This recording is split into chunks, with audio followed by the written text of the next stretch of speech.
Kedengeran, Kak. Beneran ya, nanti kalau misalkan nge-freeze atau apa mohon bisa diingatkan. Oke, baik. Assalamualaikum warahmatullahi wabarakatuh. Selamat siang. Senang sekali hari ini ketemu sama adik-adik untuk generasi yang baru, periode baru, karena sebelumnya beberapa kali memang saya mengisi untuk di Arkatama, diberikan kepercayaan dari PT Arkatama untuk ikut sharing gitu ya bersama dengan adik-adik untuk mata kuliah atau materi tentang digital marketing begitu. Dari awal perkenalan dulu, perkenalkan nama saya Sofi Nurrahma, background pendidikan saya SEMM, cuman kebetulan penempatannya kerjanya saat ini menjadi dosen di program studi Magister Manajemen Rumah Sakit Fakultas Kedokteran Universitas Brawijaya. Jadi saya ini orang ekonomi yang nyasar di kedokteran gitu. Bukan dokter, bukan nakes, tapi kebetulan hanya penempatannya di FK. Jadi ya akhirnya ketemunya dengan adik-adik calon dokter gitu. Ada yang dari UP di sini? Nggak ada ya?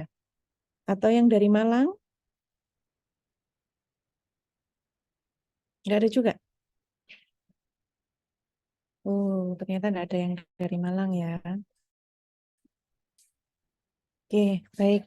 Perkuliahan pertama ini seperti sebelumnya ya, teman-teman, bahwa kita perlu sepakati bersama di awal. Saya selalu sampaikan bahwa ketika nanti perkuliahan, kalau ada hal yang tidak jelas, satu teman-teman boleh bertanya di pertengahan. Silahkan raise hand, nggak perlu menunggu saya selesai. Kalau mungkin ada satu dua slide yang teman-teman perlu bertanya atau ada yang tidak jelas, boleh sekali untuk ditanyakan secara langsung. Itu yang pertama. Kemudian yang kedua, rules-nya adalah kita sepakati di awal bahwa setiap kegiatan perkuliahan wajib on cam ya. Jadi saya berharap bahwa teman-teman menggunakan atau memaksimalkan kegiatan ini betul-betul untuk empowering, memanfaatkan dan meningkatkan kompetensi dari teman-teman semua. Begitu sehingga saya berharap tidak ada yang sekedar untuk menggugurkan kewajiban saya, tapi ayo benar-benar kita bisa saling sharing, kita saling berbagi begitu sehingga ketika perkuliahan selalu saya tekankan bahwa wajib on cam. Kalau mau makan, mau sambil nyemil, minum bebas ya. Saya tidak pernah menegur misalkan adik-adik mau sambil makan, sambil nyemil, mau apa terserah begitu. Tapi mohon untuk ya tetap fokus di depan kamera karena memang ya kita sedang melakukan perkuliahan sama ketika kalau teman-teman sedang kuliah di kelas, di kampus kan nggak mungkin ditinggal kemudian dosennya ngomong sendiri. Ya, pasti kita akan ada interaksi gitu ya. Jadi mohon itu yang diutamakan gitu. Jadi terpenting bahwa awal kita menyepakati ada attitude yang kita sepakati bersama bahwa ketika perkuliahan ini berjalan, teman-teman akan on cam dan mengikuti kegiatan ini sampai selesai. Kalau misalkan mau makan, mau minum itu boleh aja dan dipersilahkan. Kalau untuk di kelas saya ya, untuk dosen atau pemateri lain atau fasilitator lain saya kurang paham, tapi untuk dengan saya, dengan Bu Sofi, boleh banget teman-teman kalau mau makan ataupun minum, asal jangan tidur ya. Karena kalau tidur saya khawatir saya kepingin juga, apalagi jamnya jam menjelang siang gini agak rawan ya. Jadi kalau saya lihat di kamera ada yang tidur, jadi kayaknya pengen ikut merem juga. Jadi semoga enggak tidur, tapi teman-teman boleh beraktivitas, mau makan, mau minum, terserah aja. Oke, itu dari saya. eh, Sekali lagi bahwa saya seringkali bilang ke teman-teman bahwa ini tidak sekedar untuk menggugurkan kewajiban ya. Digital marketing itu luas teman-teman. Jadi saya kalau di FK, walaupun di FK itu kebetulan di Magister Manajemen Rumah Sakit itu saya ngajarnya di pemasaran dari kasus yang kita hadapi ketika kita bertemu dengan banyak orang, sebenarnya satu hal yang sangat potensi untuk dikembangkan tetapi belum bisa berkembang dengan maksimal itu salah satunya adalah tentang pemasaran digital. Jadi banyak sekali organisasi, banyak sekali perusahaan, misalkan rumah sakit, klinik ataupun organisasi-organisasi lainnya yang mereka punya, mereka tahu, tetapi mereka tidak tidak memiliki atau tidak punya karyawan yang kompeten untuk melakukan itu.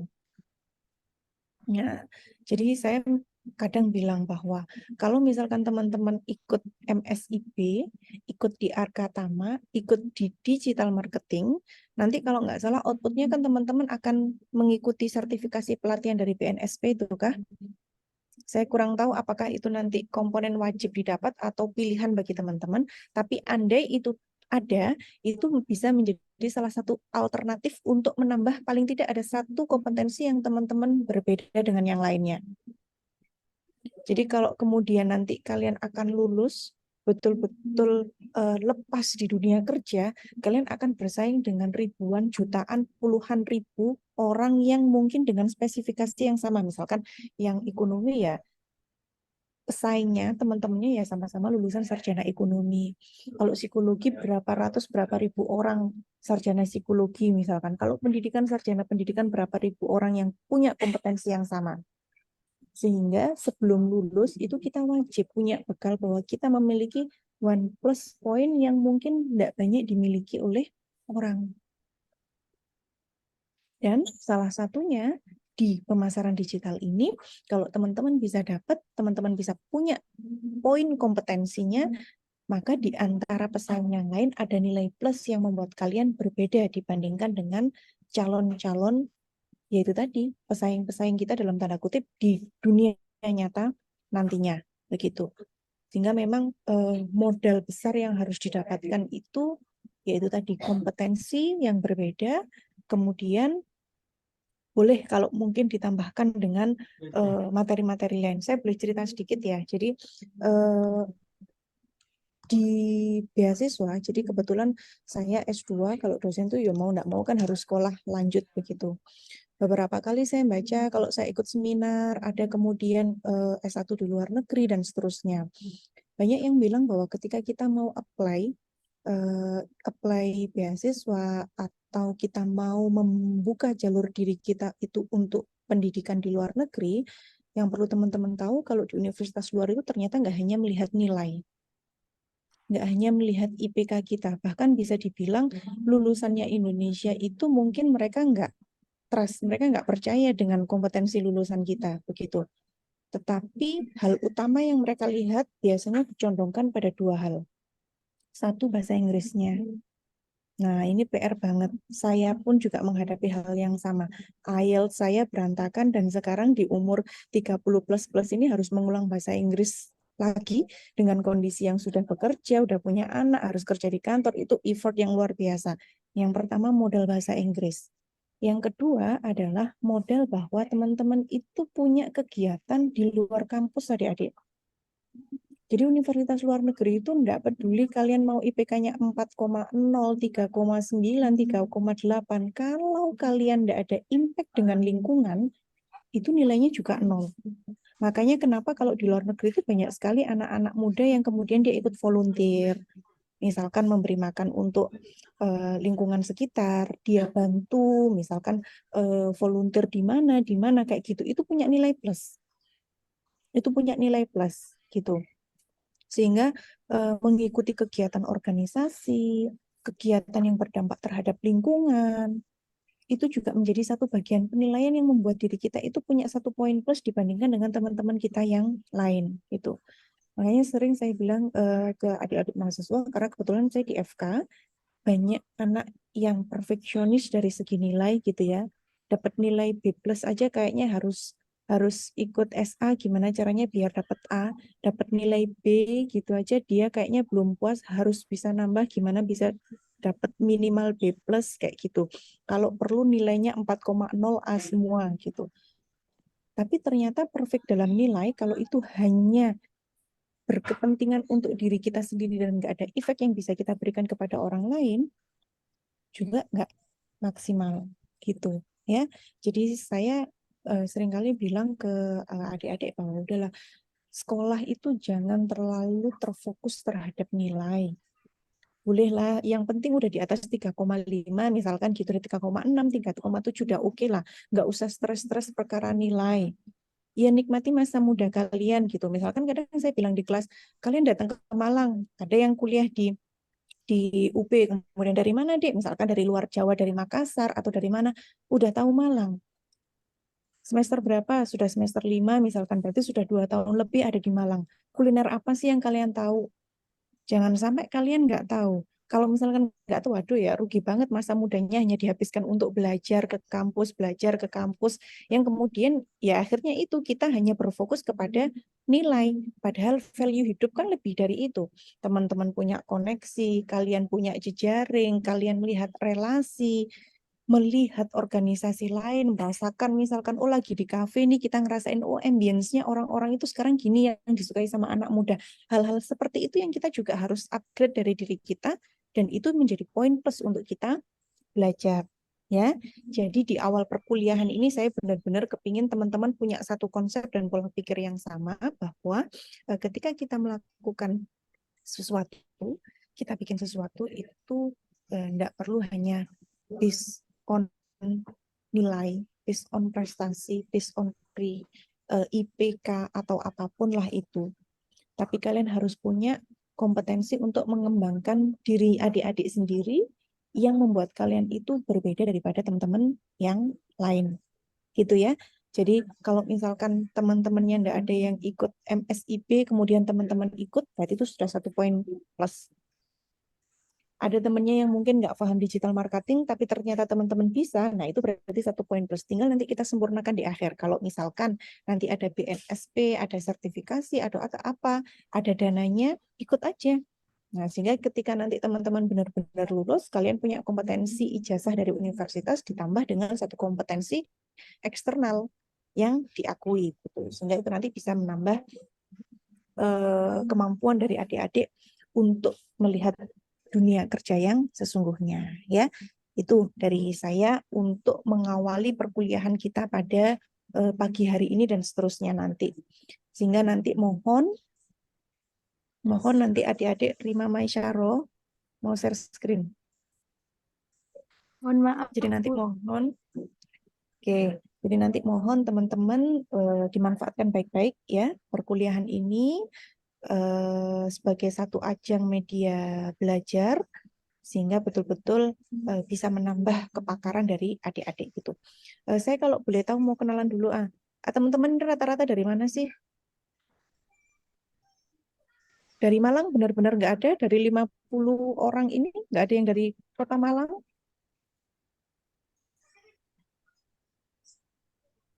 Bu Binjai Kak, Binjai. Nggak ada.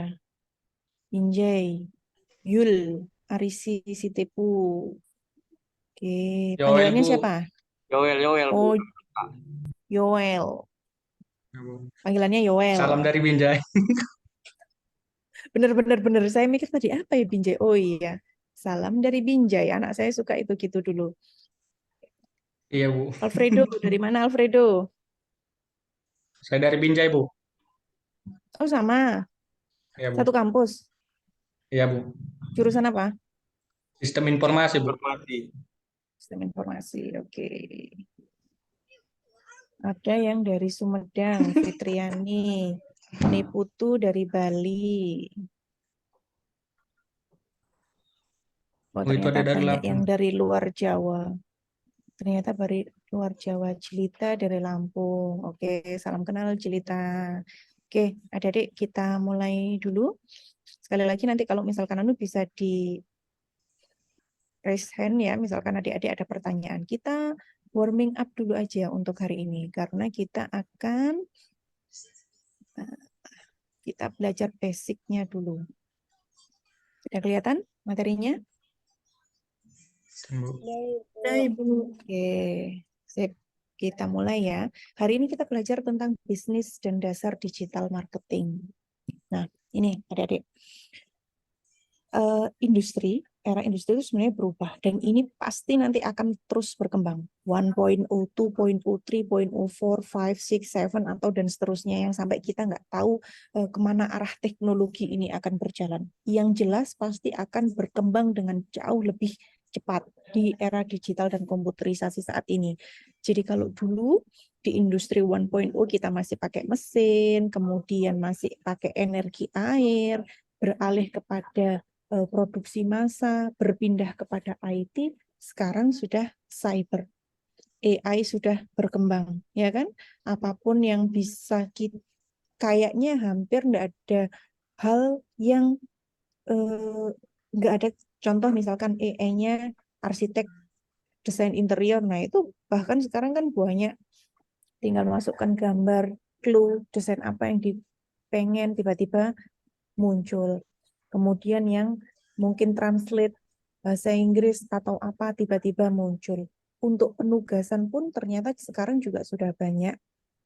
Bahkan banyak materi katanya mahasiswa tinggal dituliskan aja tugasnya dosennya apa, nanti dia akan keluar sendiri berikut dengan referensinya. Waduh, udah luar biasa yang jelas. Nah, PR kita nanti di sini. PR kita nanti akan ada di sini. Nah, kalau kita bicara tentang marketing, ya mungkin teman-teman yang di IT atau mungkin di jurusan selain ekonomi, pengenalan dulu ya tentang pemasaran gitu. Jadi kalau kita menjual barang, adik-adik, kita bikin satu produk. Dulu itu ketika orang bikin produk itu orientasinya cuma satu, dia jual barang. Barang apapun, tidak peduli brandingnya, tidak peduli warnanya, pokoknya dia jual barang yang dibutuhkan oleh orang. Sudah. Kemudian berkembang lagi marketing ini. Ketika orang nggak cuma berorientasi pada produk, apalagi yang dilihat bahwa orang sudah melihat nih hati konsumennya. Orang sudah nggak hanya melihat bahwa pelanggan itu sebagai objek pasif saja, tidak. Mereka sudah mulai melihat nih, mereka mulai mendengar apa sih yang diharapkan oleh pelanggan, apa yang diinginkan oleh pelanggan. Kemudian berkembang lagi di marketing 3.0, di mana nggak hanya melihat produk, tidak hanya melihat konsumen, tetapi mereka mulai memikirkan visi, misi, dan value-nya.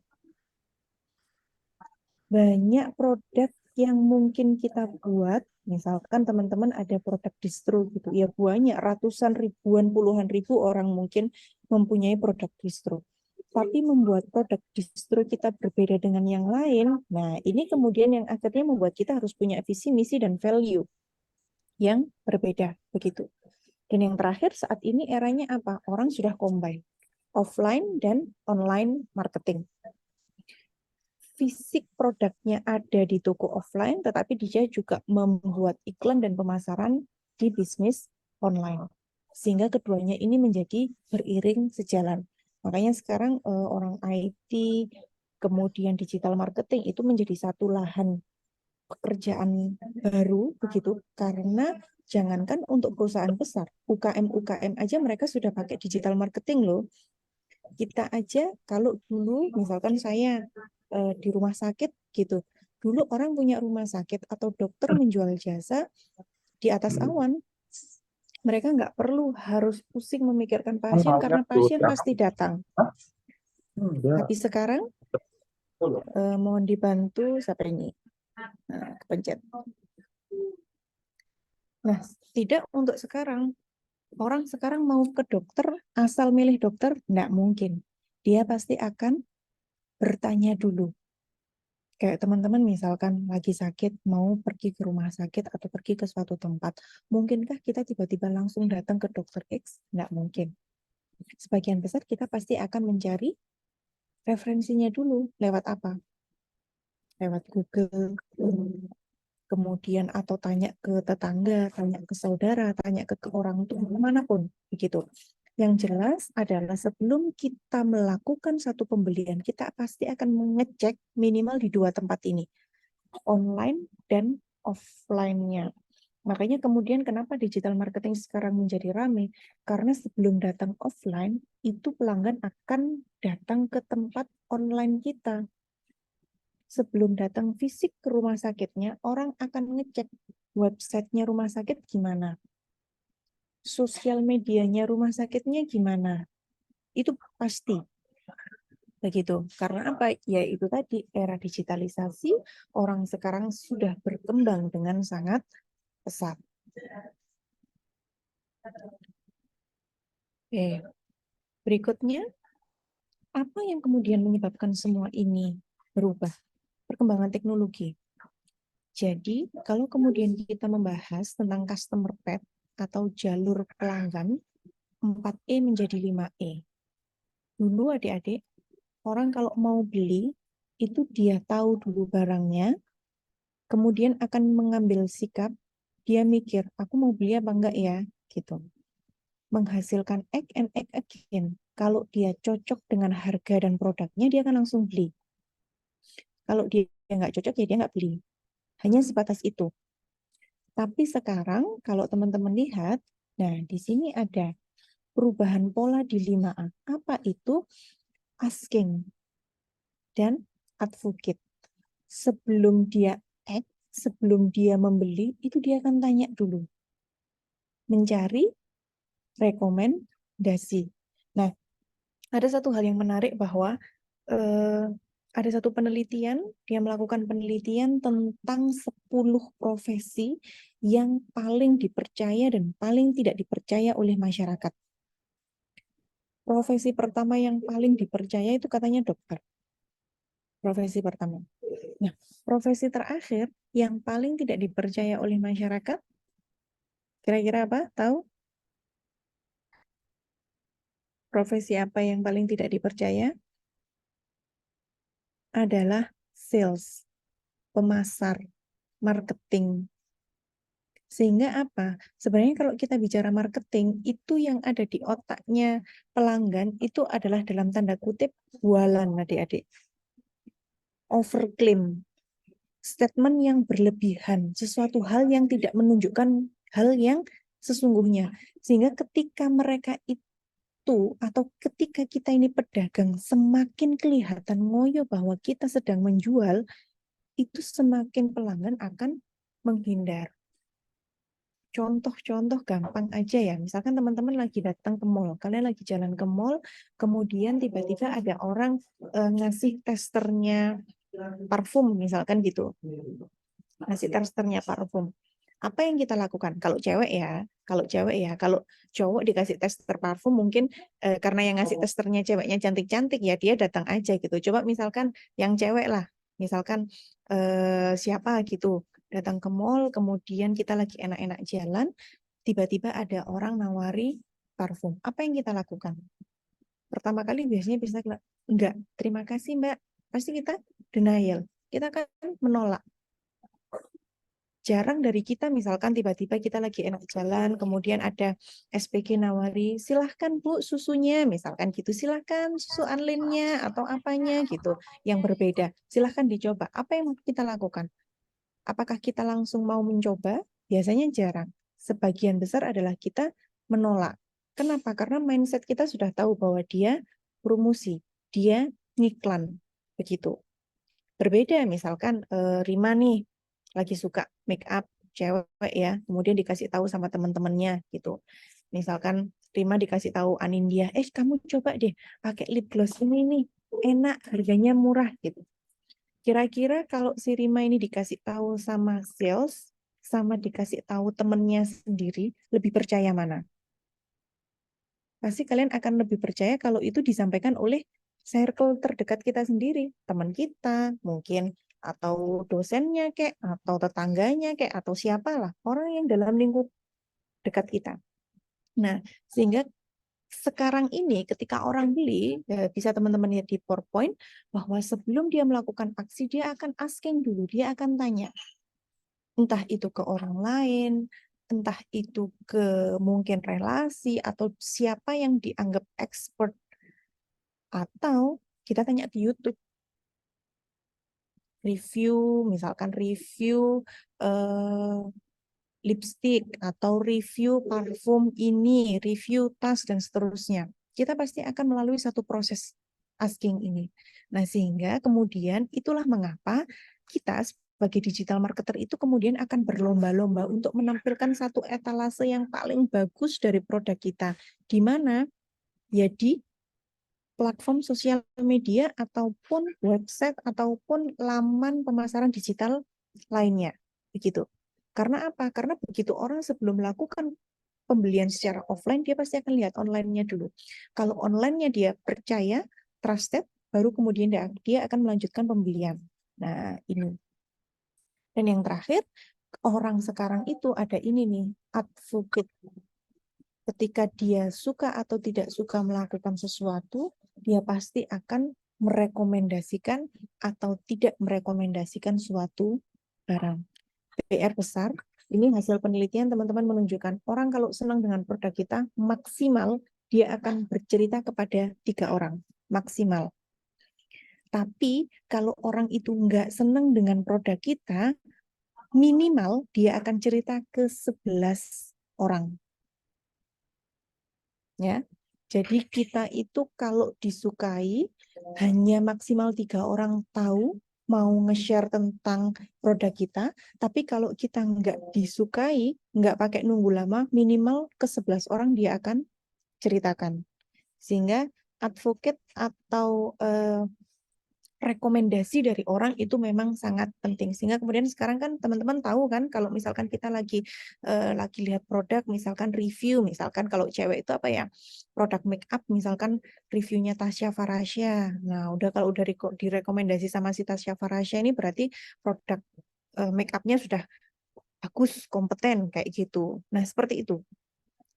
Mereka kemudian menggunakan call ya, kalau kita bilang key opinion leader, orang yang bisa memberikan opini kepada masyarakat begitu di luar dari perusahaan itu sendiri. Karena apa? Ya itu tadi, kalau yang promosi itu adalah marketingnya, marketernya, itu sebagian besar orang nggak akan percaya.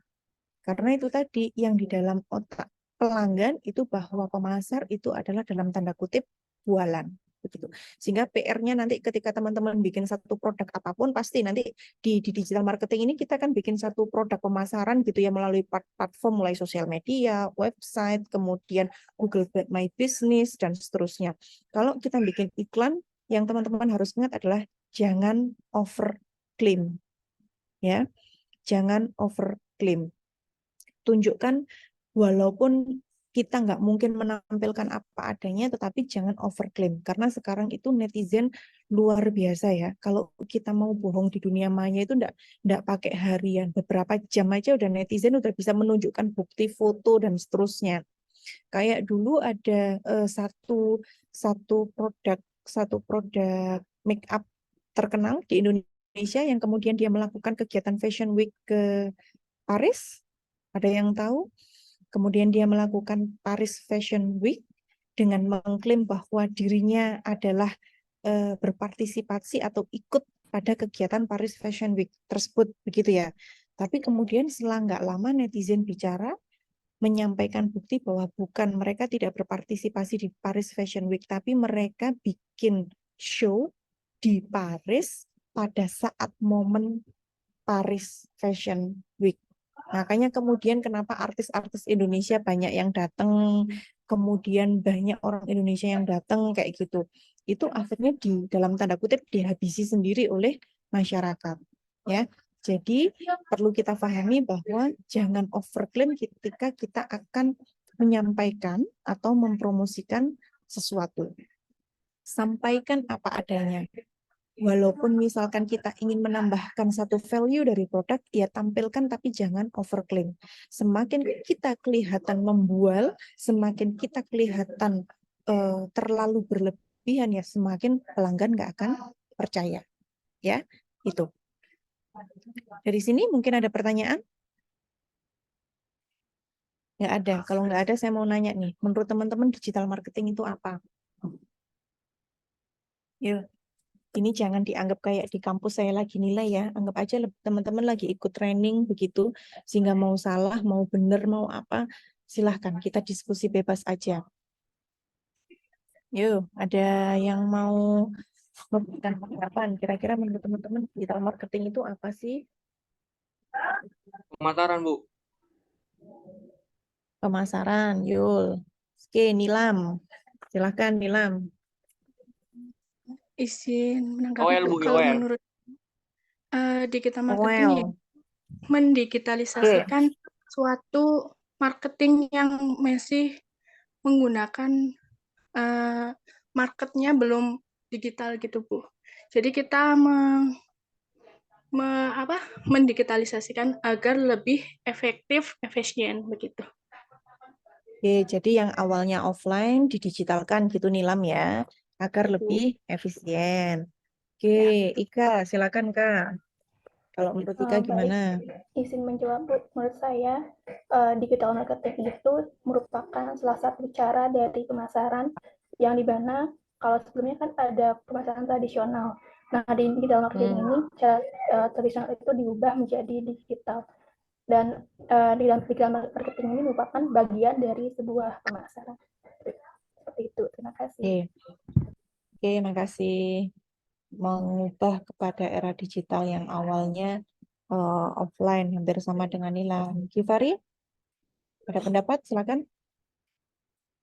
Oke, terima kasih Bu. Kalau menurut saya digital marketing itu kayak suatu strategi pemasaran baru dari transformasi teknologi juga, yang mana mereka itu manfaatkan kayak influencer atau KOL atau orang-orang terkenal sebagai strategi pemasaran mereka, atau mereka juga bisa menggunakan strategi kayak copywriting dan hashtag dan lain sebagainya macam, Bu. Oke, pemaksimalan online melalui KOL, copywriting, hashtag, kayak gitu ya, Givari ya. Terakhir, Cynthia, silahkan. Terima kasih Bu. Menurut saya digital marketing itu adalah aktivitas dengan menggunakan digital media untuk menyampaikan dan menciptakan bagaimana kita menawarkan produk yang kita lakukan dengan media digital itu supaya informasi yang kita sampaikan itu lebih cepat sampai ke pelanggan atau konsumen tersebut. Jadi bisa lebih efisien dan efektif dengan menggunakan digital marketing gitu. Oke, Nanda, Ananda Aditya, ada pandangan lain yang mungkin belum disampaikan sama teman-teman yang lainnya tadi?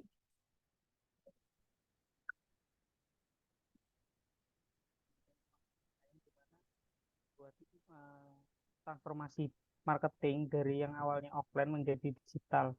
Terus dari digital marketing ini sendiri kelebihannya yaitu bisa di tracking, Bu. Di tracking lebih detail ketimbang dengan pemasaran secara offline seperti itu, Bu. Terima kasih. Oke, jadi ada trackingnya. Nanda Aditya dari mana Anda? Saya dari Universitas Almata, Bu, dari Jogja. Jogja. Udah Jawa nih, gitu. Makanya saya tanya dari mana? Tak kira dari Surabaya. Oke. Nggih, Bu. Nabila. Yo, Nabila mau nambahin apa, Bil?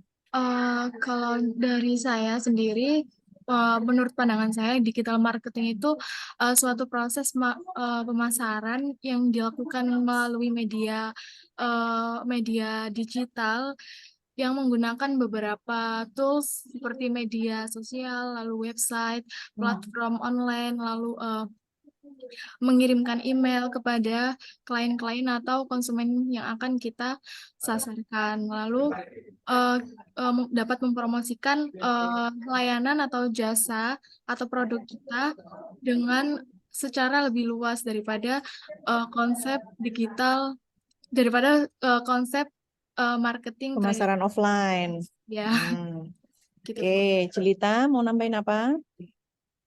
Kan dalam proses juga menciptakan, mengkomunikasikan, serta bertukar penawaran nilai kepada pelanggan, mitra, klien, dan masyarakat umum lainnya. Oke, jadi terima kasih adik-adik semuanya. Betul bahwa garis besarnya kalian sudah paham kemana sih arahnya pemasaran digital itu. Memang mudahnya adalah kita mengubah yang awalnya dulu offline, kemudian kita transisikan kepada pemasaran menggunakan layar digital. Tapi sebenarnya, nah di sini yang perlu saya garis bawahi, bahwa pemasaran digital itu tidak hanya berkaitan dengan sosial media. Nah, jadi di sini. Nih. Jadi kalau kita bicara tentang digital marketing, itu memang betul adik-adik seperti yang disampaikan teman-temannya tadi, bahwa ini adalah proses dari pemasaran di mana kita membangun dan mempromosikan suatu produk ataupun barang secara online menggunakan banyak digital channel. Tapi yang sering kali kita lupa, terkadang kita menganggap pokoknya kita sudah melakukan offline ke online, berarti kita sudah digital marketing. Contoh, saya dulu melakukan pemasarannya lewat brosur. Kemudian file brosur itu saya foto, saya masukkan ke sosial media Instagram misalnya. Berarti saya sudah melakukan digital marketing. Nah, ini yang perlu kita garis bawahi, bahwa digital marketing is not just social media marketing. Ya, nanti di digital marketing sama tadi ada siapa yang menjelaskan ya, Nabila atau siapa tadi saya lupa, bahwa betul ketika kita bicara tentang pemasaran digital itu tidak sekedar sosial media, email, kemudian website, kemudian Google My Business, dan seterusnya. Semuanya itu adalah platform pemasaran digital. Sehingga kalau kita bilang pemasaran digital, maka ya nggak hanya melihat sosial medianya aja, tetapi seluruh komponen ini juga harus kita lakukan. Saya balik dulu ke depan lagi. Kenapa sih Bu kemudian kok kita itu harus berlelah-lelah menggunakan iklan digital? Karena di sini Dek, tahun 2020, ya kalau teman-teman lihat, tahun 2020, itu pengguna HP, kalau teman-teman lihat di data, 338 juta. Jumlahnya orang punya HP itu 338 juta. Padahal penduduknya Indonesia itu cuma 272 juta. Itu yang berarti apa? Satu orang itu bisa punya 2, 3, 4, atau bahkan lebih gawai. Mereka punya handphone lebih dari satu, sehingga jumlah mobile phone-nya itu jauh lebih banyak daripada total populasi penduduk Indonesia. Pengguna internet 175 juta, walaupun banyak yang bilang Indonesia masih negara berkembang, jauh dari negara maju, buktinya 175 juta orang, 64% penduduk kita sudah melek dengan internet. Kemudian, nah, dari penggunaan digital itu berapa banyak? 7,5 jam lebih orang menggunakan internet. 3,5 jam menggunakan sosial media. Kalau sekarang sih mungkin lebih-lebih ya. Kali teman-teman mungkin bisa 6-7 jam pakai sosial media. Karena kita kalau lagi nggak ngapa-ngapain, lagi gabut gitu ya. Kalau katanya anak sekarang itu mungkin ya sambil buka sosmed. Kayak gini nih lagi kuliah online gitu ya sambil ngecek-ngecek sosmed misalkan gitu. Itu suatu hal yang sudah nggak bisa dihindari untuk ya masyarakat era sekarang. Bahwa kehidupan kita memang jauh lebih besar di mobile, di internet.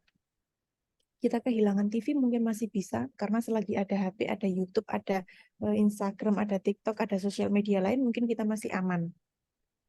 Ketinggalan dompet itu jauh lebih menenangkan hati daripada ketinggalan HP. Ya, kalau ketinggalan dompet nanti bisa pinjem duit ke temennya gitu ya, tapi kalau kehilangan HP udah kita nanti bakal aduh ngapain, nanti akan menunggu lama, bosen nggak ngapa-ngapain kayak gitu. Menunjukkan bahwa memang kita sudah terikat sekali dengan internet. Kita sudah terikat sekali dengan ya ini tadi internet, sosial media, televisi, streaming, games dan seterusnya. Begitu, sehingga kalau membuat kita anti terhadap digital itu sudah tidak mungkin, Dek. Itu sudah tidak mungkin. Jadi kadang banyak beberapa, kalau case-nya di saya ya biasanya saya dimintai untuk pertimbangan pemasaran di satu rumah sakit gitu misalnya. Dia sering cerita bahwa kenapa sih kami itu harus berlelah-lelah punya sosial media, sedangkan pasarnya kita itu sebagian besar orang yang sudah geriatri itu sudah usia 50 tahun ke atas. Pasien yang datang ke saya itu Bu, kebanyakan pasien stroke, gagal ginjal, diabetes misalkan begitu. Itu usianya sudah 50 tahun ke atas dan mereka nggak menggunakan sosial media, mereka nggak ngerti IT, mereka gaptek. Tapi seringkali saya bilang, Bapak Ibu, orang umur 50 tahun ke atas dengan penyakit yang tadi diceritakan, misalkan mereka kena stroke, mereka itu kena diabetes, mereka itu kena penyakit jantung, mungkinkah beliau-beliau itu datang ke rumah sakit seorang diri? Misalkan orang stroke mau kontrol datang sendirian ke rumah sakit, mungkinkah? Sebagian besar enggak. Pasti ditemani dengan keluarganya, anaknya, cucunya. Berapa usianya? Pasti di bawah 50 tahun dan pasti mereka akan terpapar dengan gadget. Nah, sehingga ketika kita menyasar satu target pasar sasaran itu jangan hanya melihat di siapanya. Contoh misalkan teman-teman bikin produk gitu, misalkan bikin produk mainan balon gitu. Apakah target pasarnya hanya anak-anak saja? Mungkin anak-anak iya, tapi orang tuanya iya. Karena anak pun dia andaikan mau beli balon, kalau orang tuanya nggak mau ngeluarin duit juga nggak akan bisa kebeli kan. Nah, sehingga aspek inilah yang kemudian membuat kita mau tidak mau, suka nggak suka, digital marketing ini menjadi merata pada seluruh organisasi. Organisasi pemerintah, sekarang di organisasi kampus misalnya, atau apa yang dulu itu kayaknya kita nggak butuh orang, nggak perlu sosial media, ya tetap semuanya pasti akan punya jalur tersebut. Karena kembali lagi bahwa dunia kita sudah berubah, dunia kita sudah berbeda, dan orang sudah punya engage yang sangat kuat, ketergantungan yang sangat tinggi terhadap internet. Kemudian penggunaan internetnya seperti apa? 175 juta orang, 64% dari total populasi, 7,5 jam, 8 jam per hari mereka akan menggunakan internet, dan seterusnya. Apa yang dicari? Nah, kalau teman-teman lihat, nomor 1 apa yang dicari? Google. Laman pencarian utama kita adalah Google. Itulah sebabnya kenapa tadi saya bilang bahwa ketika kita bicara dengan digital marketing is not just social media marketing. Bukan berarti karena teman-teman sudah punya Facebook, bukan berarti karena bisnisnya teman-teman itu ramai di Instagram, maka kita sudah menjalankan digital marketing. Belum. Karena apa? Yang terbesar adalah di sini, Google. Kalau laman pertama Google, itu yang dicari apa sih yang dari Google itu? Nah, Google biasanya yang dia cari algoritmanya itu adalah di-linkkan dengan website, bukan sosial media. Sehingga nanti di sini teman-teman akan belajar bagaimana kemudian membuat satu website yang sesuai, bagaimana membuat keyword yang pas, sehingga kemudian belajar tentang search engine optimization agar website kita di laman pertama dan seterusnya. Itu nanti yang akan kita pelajari. Kenapa? Karena yang dicari orang, yang dicari oleh sebagian besar penduduk di internet itu adalah Google, ya. Dan Google itu masih akan melihat di website, bukan di sosial media gitu. Makanya kemudian sekarang sosial media itu endingnya itu biasanya mereka akan tetap terjun di websitenya. Betul kan? Misalkan teman-teman lagi buka Instagram gitu, tertarik dengan produk ini, swipe up. Nah, kan biasanya gitu. Begitu kita swipe up, kita akan masuk ke dalam laman websitenya atau ada landing page-nya begitu. Nah, itu nanti yang kemudian akan dikembangkan, akan berkembang, sehingga harapannya teman-teman tidak hanya punya pola pikir bahwa digital marketing itu sekedar sosial media, tapi banyak hal yang berkaitan dengan itu. Kalau berikutnya apa yang dilihat? Ada YouTube, ada Facebook, kemudian Tribun, dan seterusnya. Sekarang kayaknya mungkin udah berubah ya di tahun 2023 ini. Ini sosial media. Sosial media di tahun 2020 tertinggi masih YouTube, WhatsApp, Facebook. Kalau sekarang sih saya rasa TikTok ini mungkin sudah naik ke peringkat atas ya, karena penggunaan TikTok sudah luar biasa. Tidak cuma hanya sekedar untuk joget-joget aja, sudah jadi platform jualan, sudah ada live TikTok dan seterusnya. Itu menjadi satu platform yang ya itu tadi nggak cuma sekedar sosial media aja, tapi betul-betul menjadi satu laman yang bisa dimanfaatkan untuk pengembangan bisnis. Nah, ini fungsinya apa, Bu? Kita tahu YouTube, kita tahu WA, kita tahu Facebook. Ya, minimal inilah yang teman-teman harus pahami dan kuasai ketika kemudian kita akan menjalankan pemasaran menggunakan digital. Gitu. Dari sini ada pertanyaan? Saya izin minum dulu. Ada pertanyaan dari teman-teman? Nggak ada? Kalau nggak ada, saya lanjut. Nah, ini tadi kita bicara tentang digital marketing online dan offline. Ada online marketing channel dan offline digital channel. Nah, the difference between digital marketing and social media. Nah, social media marketing is just one of the available. Jadi, social media marketing itu hanyalah salah satu cara pemasaran digital. digital. Jadi tadi kalau misalkan teman-teman, Bu, saya sudah punya Facebook loh, saya punya produk sudah saya iklankan di Instagram saja loh, Bu.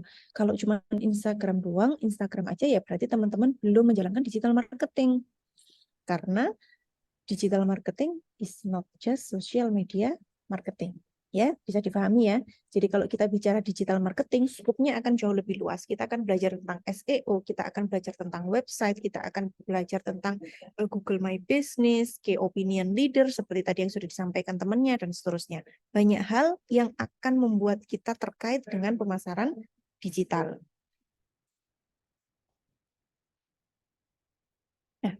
Kemudian kalau online marketing channel apa, Bu? Ada website, ada search engine optimization, ada search engine marketing, kemudian ada mobile marketing, Apple Store, Google Play, aplikasi banyak, email marketing, video marketing, social media marketing. Nah, di sini teman-teman lihat bahwa online itu social media itu hanya satu bagian dari satu komponen pemasaran digital, bukan satu-satunya. Gitu. Kalau offline apa, Bu? Televisi, radio, SMS itu juga termasuk offline. Seringkali kan biasanya misalkan kita lewat di depannya Ricis, kemudian nggak lama kita dapat SMS, dapatkan diskon untuk ke Ricis sekian persen gitu. Atau misalkan teman-teman nggak sengaja lewat depannya Starbucks, tiba-tiba nanti dapat voucher diskon 10%, misalkan begitu. Nah, itu juga bagian dari digital marketing yang termasuk ke dalam offline digital channel. Jadi SMS Blast, SMS Kids, seperti itu juga salah satu bagian dari pemasaran digital. Melalui apa? Ya ini tadi ada digital marketing, Twitter, SEO, Facebook, dan seterusnya. Nah, ini search engine optimization. Nanti karena ini masih basic ya, hari ini kita masih mempelajari dasarnya. Berikutnya nanti teman-teman akan belajar lebih mendalam tentang masing-masing di sini. Search engine, video marketing, email marketing, kemudian content marketing, affiliate, key opinion leader, native advertising, dan seterusnya. Jadi jenis-jenis digital marketing itu sangat amat banyak. Kalau dari sini teman-teman bisa menjadi tahu bahwa digital marketing itu tidak sekedar sosial media, tetapi juga ada video marketing. Video marketing ini contohnya, misalkan kalau di Thailand itu kan banyak iklan yang lucu-lucu, ternyata berujung misalkan iklan tentang pengemis, terus tiba-tiba nanti pengiklan obat atau apa. Nah kayak gitu itu video marketing itu juga termasuk dari digital marketing ya. Jadi komponennya banyak sekali, tidak sekedar di sosial media.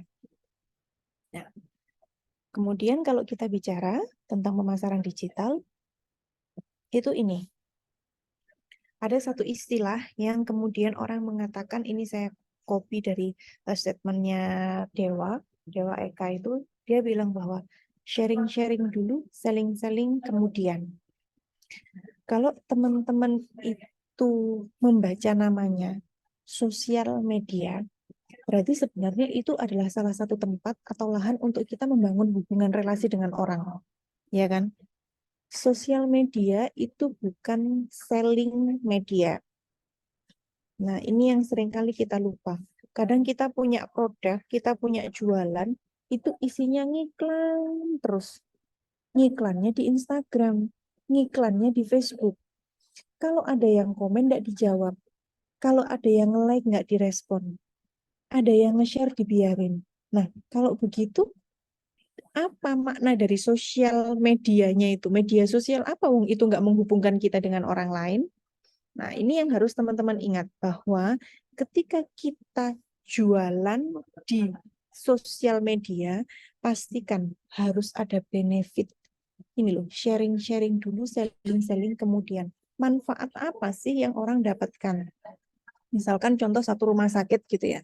Nggak boleh hanya nge-share hari ini praktek dokter ini jam sekian, besok nge-share lagi dokter ini praktek jam sekian, lusa tentang praktek dokter. Bosen, orang pasti akan nge-skip. Tapi kalau misalkan secara nggak langsung kita misalkan bikin satu poster atau berita gitu misalkan, cara mudah 1 minggu turun berat badan misalkan gitu, waduh. Itu kayaknya orang pasti belum lihat judulnya, dia pasti udah ngeklik duluan, gimana 1 minggu bisa turun berat badan. Oh ternyata kita harus jaga pola makan. oh ternyata kita harus membatasi begadang misalkan. Oh ternyata kita dalam satu hari harus minimal exercise berapa menit nih gitu. Nanti di akhir baru ada butuh konsultasi, hubungi dokter ini spesialis, konsultan gizi atau apa. Nah, baru seperti itu. Ternyata ujung-ujungnya iklan, tapi diawali dengan benefit, dengan manfaat, sehingga orang itu mau membaca. Itulah yang kemudian di dalam konten pemasaran, itu kita sebut dengan sharing-sharing dulu, selling-selling kemudian. Kalau teman-teman belum apa-apa itu sudah nge-share jualannya, itu apa yang dilakukan? Skip. Kita aja kalau nonton YouTube, apa yang kita lakukan? Ketika enak-enak nonton video, tiba-tiba terjeda iklan di tengah-tengah. Padahal iklannya YouTube itu berapa menit sih, Dek? 1 menit itu udah paling banter. Malah kadang itu cuma 5 detik loh. 5 detik, 10 detik, 15 detik iklan. Itu kita nunggu 15 detik aja udah kayaknya apa yang dilakukan? Kepengen cepet-cepet pencet tombol skip ad. Ya enggak? Apakah ada yang kemudian ketika kita ada iklan terus kemudian kita menunggu, waduh ini menarik iklan yang sangat kutunggu-tunggu. Kayaknya nggak mungkin. Pasti ini udah gimana caranya cepet dipencet tombol skip. Itu tadi yang saya sampaikan di awal bahwa orang itu kalau sudah tahu diiklani mereka kecenderungan adalah denial, menolak. Nah, makanya kemudian sekarang muncullah istilah soft selling. Ada yang pernah dengar? Soft selling dibandingkan Bu. dengan hard selling.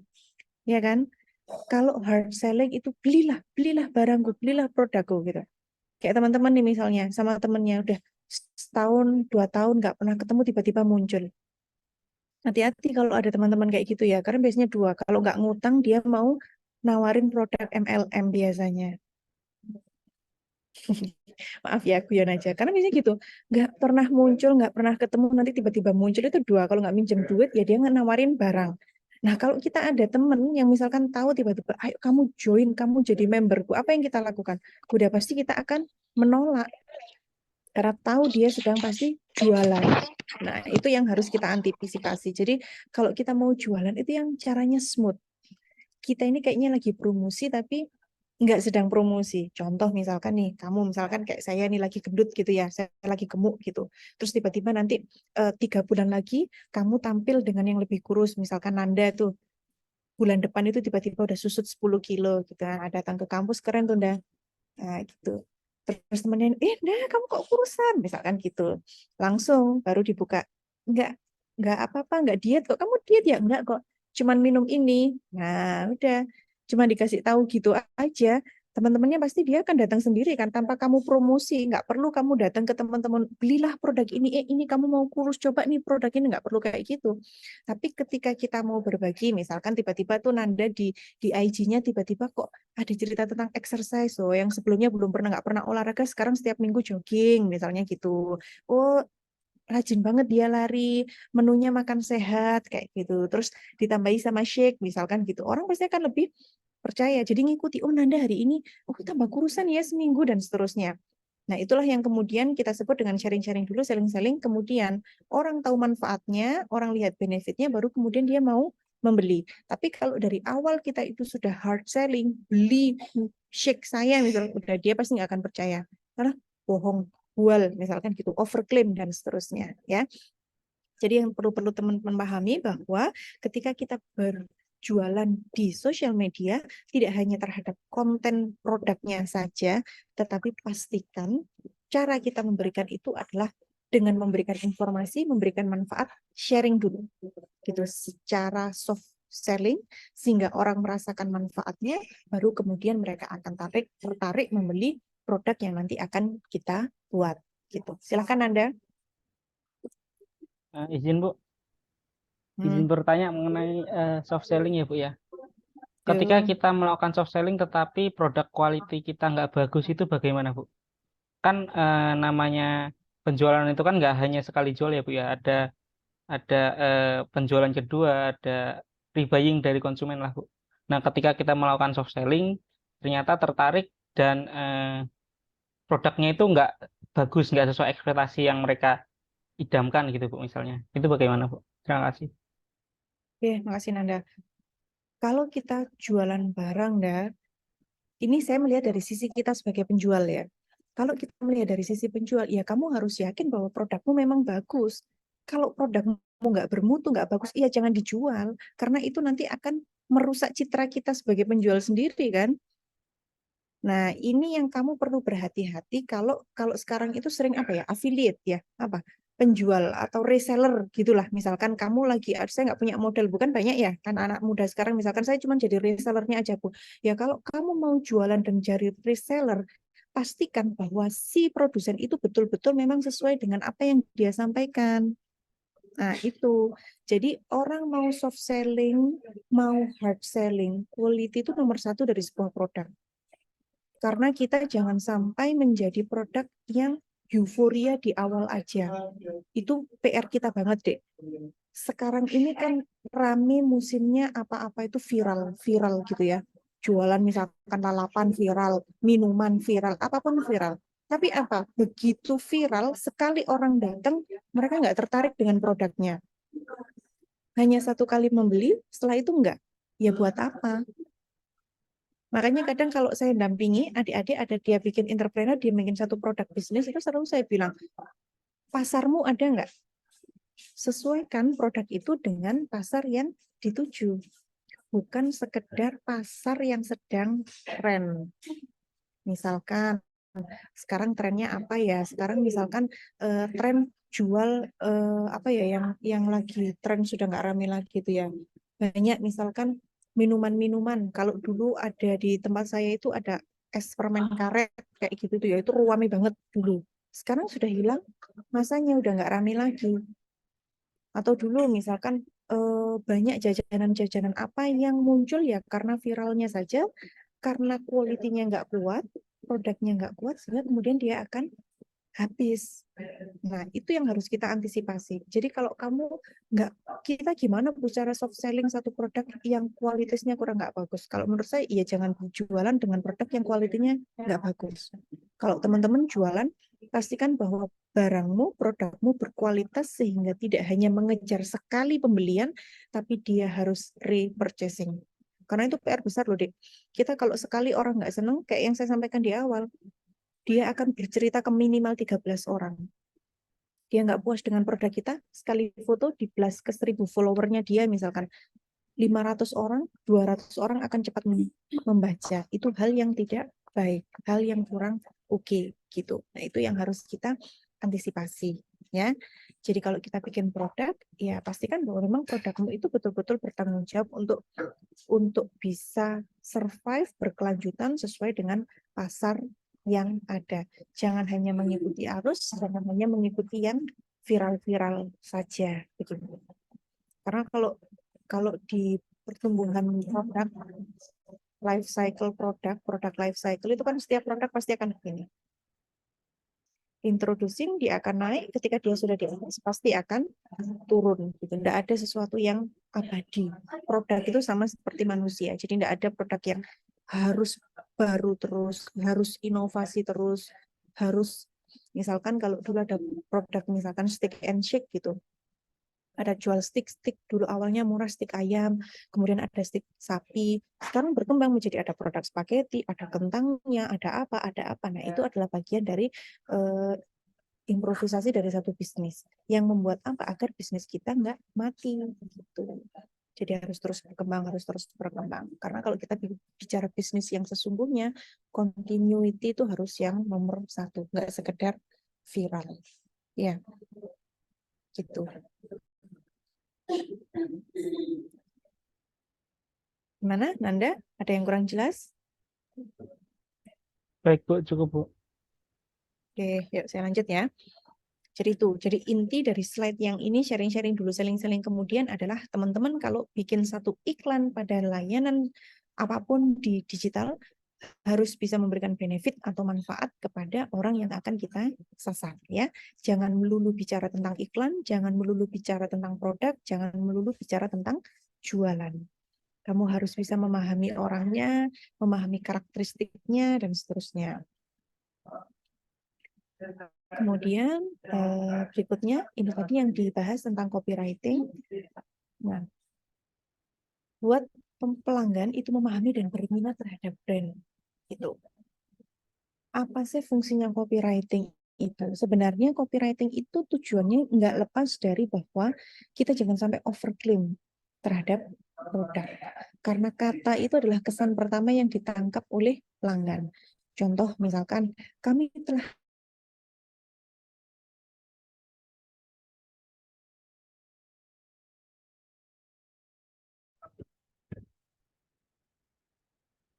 kepental saya, maaf ya. Coba tak ulangi lagi. Oke, dari di sini ya. Sorry.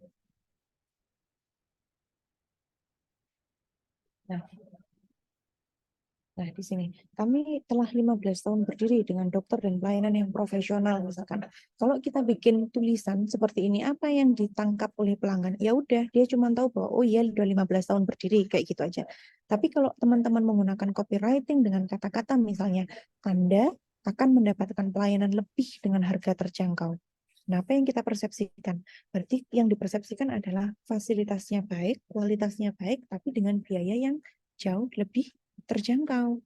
Nah, lebih menarik mana kira-kira di antara dua statement ini? Otomatis akan berada pada kalimat yang kedua, karena maknanya walaupun mirip, tetapi dengan penulisan yang berbeda, ia akan memberikan kesan yang berbeda.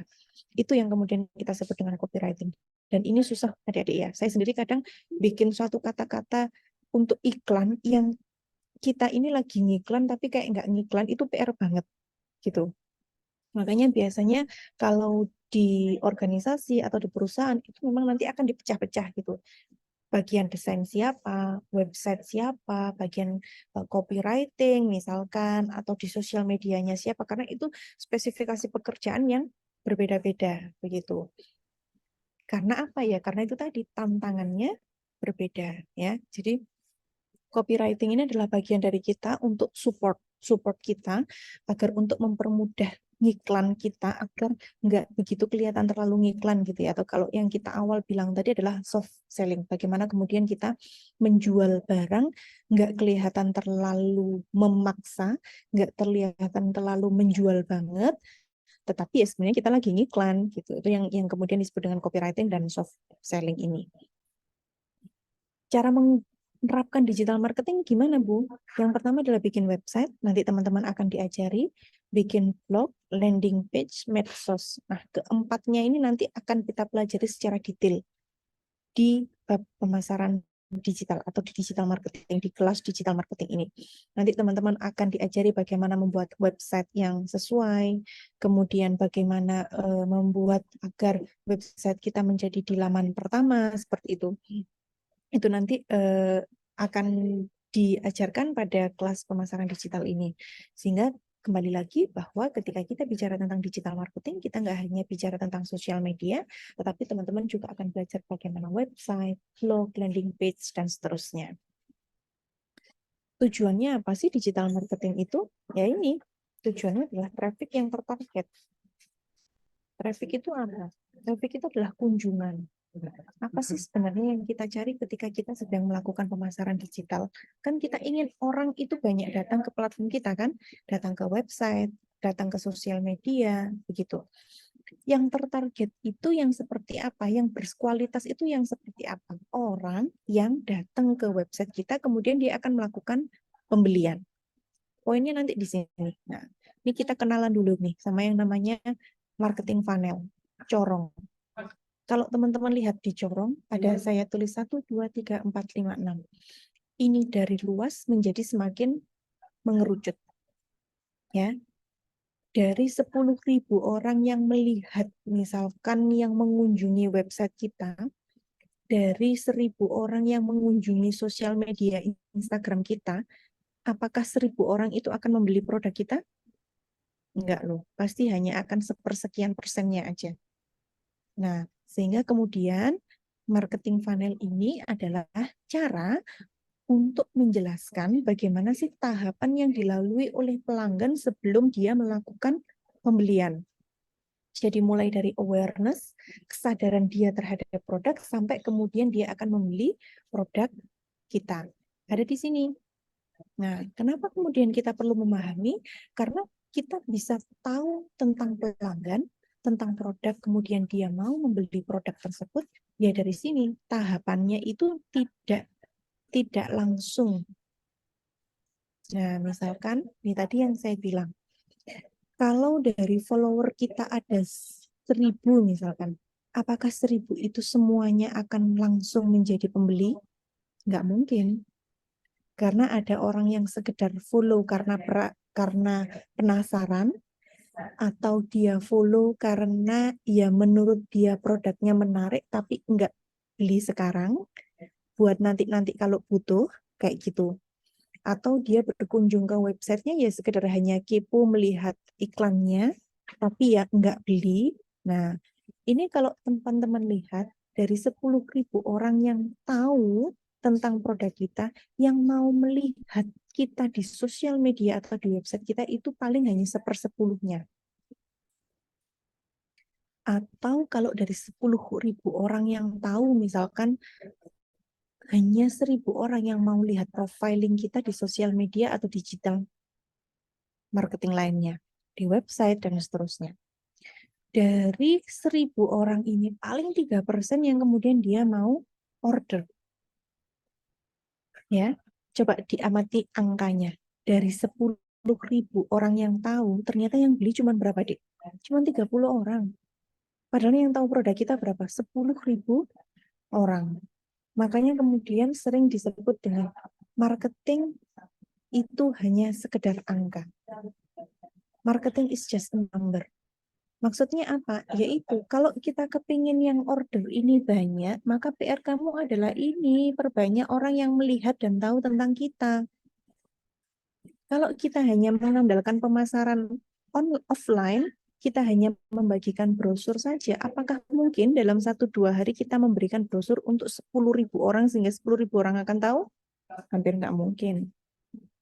Nah, untuk itu manfaatnya kenapa kemudian kita menggunakan pemasaran digital? Karena percepatannya di pemasaran digital itu jauh lebih cepat, targetnya jauh lebih besar. Kalau kita kepingin 10.000 orang tahu gampang, misalkan kita share aja, atau kita pakai orang, misalkan pakai jasanya siapa, artis misalkan Tasya Farasya, mau pakai Atta Halilintar misalnya, atau mau pakai Ria Ricis di review, dari sekian followernya dia berapa yang kemudian tahu tentang produk kita, akhirnya akan bertambah. Nah, mungkin bisa dengan cara seperti itu akan jauh lebih cepat dibandingkan dengan teman-teman misalkan hanya sebar brosur, promosi manual, ke radio atau kemana, itu pasti akan terbatas pasarnya. Sekali lagi, kenapa? Karena kalau kita bicara digital, sudah ratusan juta orang. Netizen di dalam dunia digital itu penduduknya sudah jauh-jauh lebih besar. Jadi kalau kita kepingin yang order ini banyak, bagaimana Bu? Ya pastikan bahwa orang yang lihat dan tahu kamu itu 10 kali lipat jauh lebih banyak daripada orang yang ingin berapa angka yang dibeli, begitu. Dari orang yang order, yang kemudian dia akan repeat order, kayak yang ditanyakan Nanda tadi, dia cuma sekali beli atau berulang kali beli, itu juga paling hanya 10 orang saja. Dari 10 orang, itu paling hanya separuhnya yang kemudian mau mengajak orang lain, mau merekomendasikan produk kita kepada orang lain.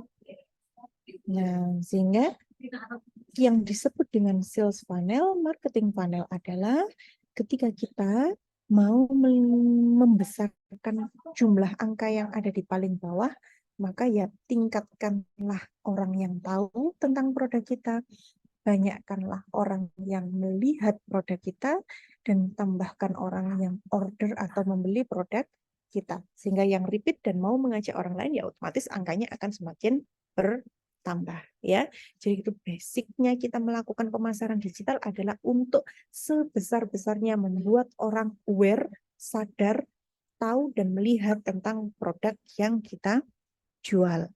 Itu tujuan dari pemasaran digital kita. Nah, kemudian yang ini rekomendasi. Kenapa sih kok kemudian butuh dari rekomendasi? Ini hasil penelitian ya, bahwa rekomendasi personal itu pengaruh pembelian nomor 1. Orang mau membeli barang itu ketika dia dapat rekomendasi secara personal. Contoh, misalkan tadi saya bilang, Nanda awal 3 bulan terus kemudian tiba-tiba datang ke kampus badannya udah lebih kurusan nih. Nah, kemudian Nanda cerita, aku cuman olahraga, nggak diet, nggak apa, sama minum shake ini. Itu dia baru cerita kayak gitu, itu temennya pasti bisa banyak langsung percaya, oh ternyata Nanda bisa sukses nih pakai produk ini, cobalah. Itu rekomendasi personal adalah pengaruh pembelian nomor 1. Lebih dari 8 penjualan itu rekomendasi dari hasil face to face, ketemu langsung. Jadi kalau kita mempromosikan kepada orang lain, kita bercerita kepada orang lain, kita mensajaskan satu produk kepada orang lain, itu akan jauh lebih cepat membuat orang percaya untuk membelikan produk tersebut dibandingkan dengan misalkan kita melihat iklan dari produk yang ingin dibeli. Wah, oleh sebab itu makanya kenapa sekarang rekomendasi-rekomendasi ahli, selebritis, orang ternama, key opinion leader itu menjadi salah satu cara yang digunakan oleh pemasar untuk menjadi corong menyuarakan produknya begitu dibandingkan dengan mereka melakukan iklan secara mandiri. Oke, silakan Nanda, ada pertanyaan? Baik Bu, terima kasih kesempatannya. Mengenai rekomendasi atau review ya Bu ya. Kan di online, di marketplace online itu kan ada yang namanya review dan ratings. Nah, kalau misalnya dari saya kan tahu nih Bu, kalau misalnya ada yang namanya fake review gitu Bu. Nah, itu membuat saya ketika membeli barang di marketplace itu kayak saya ngelihat dulu reviewnya itu nggak lebih dari 10 atau berapa, di mana saya tahu mana review yang asli bukan yang fake review. Nah, tapi saya nggak tahu sudut pandang dari konsumen yang tidak mengetahui mengenai fake review tersebut. Nah, untuk itu gimana ya Bu cara mengatasinya ketika memang konsumen itu tahu adanya fake review gitu. Terima kasih. Oke. Kembali lagi, kalau ini kita melihat dari sudut pandang penjual ya, dari salesnya ya, memang satu hal bahwa reputasi itu yang harus teman-teman jaga. Kita tidak memungkiri bahwa jual beli follower itu ada, jual beli like itu ada, kemudian pemberian review itu juga pasti ada, fake review itu pasti ada, bintang dan seterusnya itu pasti ada. Tetapi semakin kita menggunakan cara-cara tidak legal, kembali lagi bahwa masyarakat kita itu tidak bodoh. Kalau kita ingin penjualan yang bertahan lama, pastikan bahwa integritas dan reputasi dari perusahaan kamu ya tunjukkan yang apa adanya. Jadi ya seminim mungkin menggunakan fake follower atau fake review dan seterusnya itu jauh lebih baik untuk dihindari. Akan lebih bijak mungkin misalkan teman-teman punya teman lagi bikin UMKM atau usaha kecil, coba dong review, kalau kasih komen ya, itu akan jauh lebih baik dibandingkan dengan kita membuat penilaian yang fake begitu. Jadi sering misalkan kayak nanti teman-teman kan pasti akan ada penugasan yang kalian diminta untuk bikin satu platform sosial media, kemudian produknya ada di Google My Business dan seterusnya. Itu biasanya satu tim, satu kelas ini saya minta. Ya kalian ngapain bingung-bingung? Teman satu ini coba saling di-share, dia bikin produk apa, kalian saling memfollow, saling memberikan like dan seterusnya gitu ya. Kalau dari segi pelanggan kita memang nggak bisa memungkiri ya, kita harus jadi pelanggan yang pinter. Kayak misalkan saya melihat Instagram followernya 300.000 misalkan begitu. Tapi pas lihat di feed-nya, saya lihat yang like cuma 2 orang, yang komen cuma 1 orang. Nah ini kan kelihatan banget timpang banget antara engagement jumlah follower dengan engagement terhadap setiap feed itu kayaknya kecil banget ya. Oh pasti ini kayaknya dia beli follower nih kalau kayak gini. Nah itu kita harus antisipasi. Tapi kalau kita dari sisi sales, kita dari sisi penjual, ya hindarilah hal-hal yang semacam itu. Kembali lagi, karena orang sekarang itu udah pinter-pinter, Dek.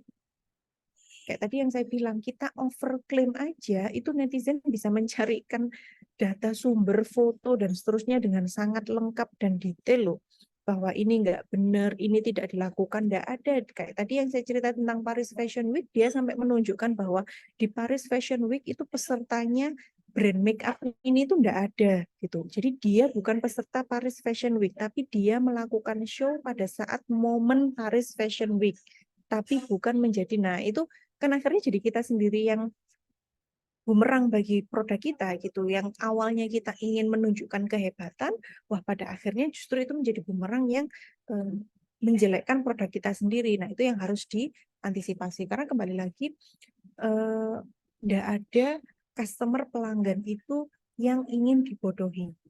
Kalau kita ingin bahwa produk kita itu betul-betul continue berjalan dengan baik, ya jalankanlah etika penjualan itu dengan baik gitu.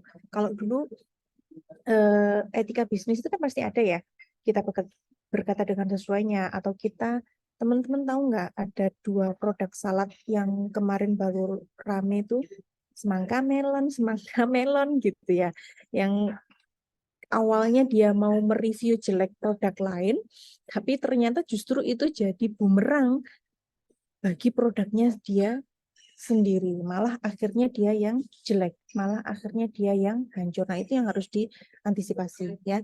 Karena begitu orang nggak senang di dunia maya itu nggak nunggu hari atau jam. Ketian dia bilang klik, 1 klik terbaca oleh seorang viral. Nah, itu justru akan menjadi bumerang ya. Jadi kalau saya katakan tentang fake review gini ya, kalau saya jangan pakai yang seperti itu kalau kita sebagai sales ya. Akan lebih bijak justru teman-teman ketika misalkan barang itu sudah sampai, kalian punya kan database pelanggannya, mungkin bisa di WA, mungkin bisa di Sapri, sampaikan, Kak barangnya sudah sampai, boleh memberikan reviewnya kayak gitu. Kalau misalkan Pak Gojek kan bintang 5-nya ya Kak, kayak gitu misalkan, atau apa. Nah, itu akan jauh lebih baik dibandingkan kita membuat tipuan-tipuan dengan angka gitu. Oke, bisa saya lanjutkan? Oke, berikutnya bahwa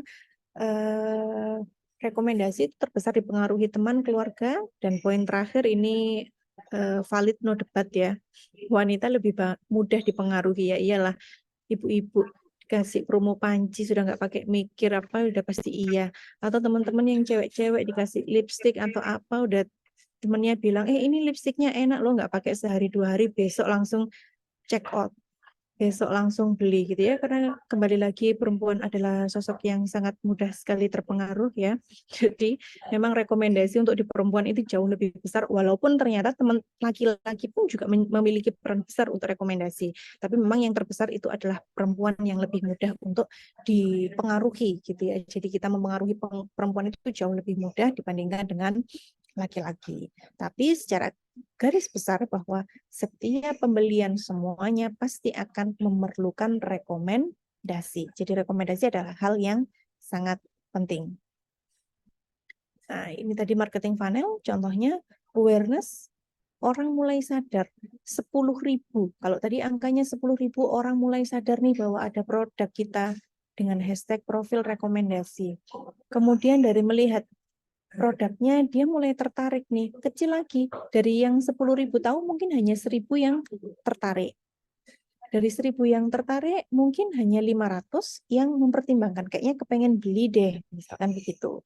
Kayaknya mulai bertanya deh, memberikan komen, memberikan respon seperti itu. Dari hasil itu kemudian sepersekian persennya lagi yang mau melihat testimoninya dan akhirnya beli, kemudian repeat, lebih kecil lagi. Nah, ini kemudian yang disebut dengan marketing funnel. Jadi kalau teman-teman kepingin yang di 6 ini saya mau angkanya besar, Bu, ya berarti poin di 1, orang sadar itu harus 10 atau lebih kali lipat daripada jumlah yang ingin kita dapatkan pada poin 6. Ya. Itu yang kemudian disebut dengan marketing funnel. Ini misalkan dari follower kita, 1.000 orang follower, berapa yang tertarik, kemudian berapa yang mau membeli, itu pasti tidak lebih dari jumlah follower kita.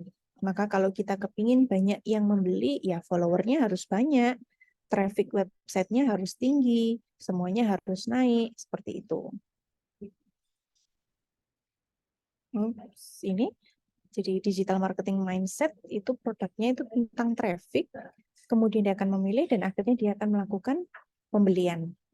Traffic itu apa ya? Dia berkunjung, dia ngecek websitenya, dia melihat sosial medianya, kemudian dia tertarik mungkin bertanya ke customer service-nya atau apa, kemudian berakhir pada closing atau dia membeli produk kita gitu. 3 langkah dasar digital marketing, teman-teman harus bikin websitenya, nanti kita akan diajari bagaimana cara mendatangkan traffic, dan kemudian mengumpulkan database dan follow up berkelanjutan. Ini yang seringkali terlupa, dikumpulkan database dan follow up berkelanjutan. Ya. Jangankan UMKM atau usaha kecil, bahkan usaha besar saja, misalkan rumah sakit besar saja, itu dia kadang juga nggak ngerti loh, Dik, siapa pelanggannya mereka. Siapa yang paling banyak berkunjung, itu database mereka juga nggak selalunya punya loh. Gitu. Jadi kadang saya pernah didatangi pas ada satu kunjungan ke rumah sakit itu, kemudian dia cerita bahwa saya nggak mau menjalankan digital marketing secara maksimal, Bu. Kenapa, Pak? Nggak efektif. Kok bisa? Iya, karena saya sudah hampir 1 tahun lebih itu, tapi ternyata tidak berdampak terhadap kunjungan pasien. Setelah kami tanya, Bapak pakai apa di sini? Pakai Instagram, pakai Facebook, gitu. Saya kemudian bertanya, sebagian besar Bapak tahu nggak pasiennya Bapak ini pakai platform sosial media apa? Nggak tahu. Oh, kalau gitu Bapak pilih IG dan Facebook, alasannya apa? Ya, karena pesaing kita pakai itu, Bu. Soalnya pesaing kita sudah punya Instagram, pesaing kita sudah punya Facebook. Akhirnya kita pakai media yang sama. Oh, coba Pak, dibikin satu survei aja. 1 minggu aja, minimal 150 pasien. Coba dikumpulkan, kira-kira mereka punya sosial media apa? Dari hasil 1 minggu, kurang lebih kekumpul nggak sampai 200 pasien, dan ternyata ditemukan 80% itu nggak punya Instagram, nggak pakai Instagram. Sosial medianya dia pakai WhatsApp. Nah ya jelas begitu, yang dimaksud dengan iklan tidak akan efektif, karena apa? Tidak sesuai dengan sasaran. Nah, sehingga teman-teman kalau kita punya produk jasa apapun, pastikan bahwa kita punya database yang jelas, ya.